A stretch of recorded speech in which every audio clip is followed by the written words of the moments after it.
All across the country, there are graves for veterans of World War I, the Civil War, other conflicts, graves that are neglected and forgotten. But not on the North Shore. As Paul Burton tells us, one group is working to make sure the final resting place of every veteran gets the dignity it deserves.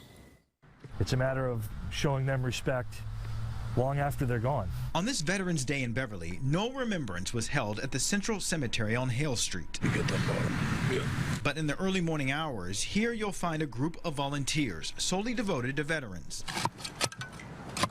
They're restoring veterans' graves as part of the North Shore Cemetery Preservation Project, all started by this man, Ken McKay Jr. Through my travels looking around, you look at the condition of some of the veteran stones, and it's deplorable. Broken stones, leaning, tilting, sunken stones. McKay and his group of dedicated volunteers dig up, clean off, and realign each stone, no matter how heavy or tedious it may be. Let's get this line pulled off real quick.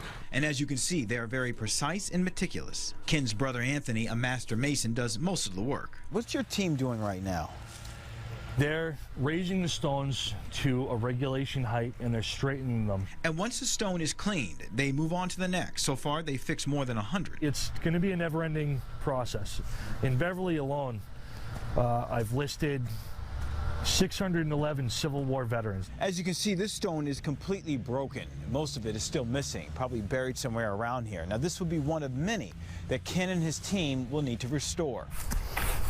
Ken, who's disabled, was never given the opportunity to serve, but comes from a large military family. He says this is his way of giving back and saying thank you. It means that these people, some of whom were killed in action or died from wounds received in action, it means they're getting the respect they deserve. Thank a veteran, past and present. In Beverly, I'm Paul Burton, WBZ News.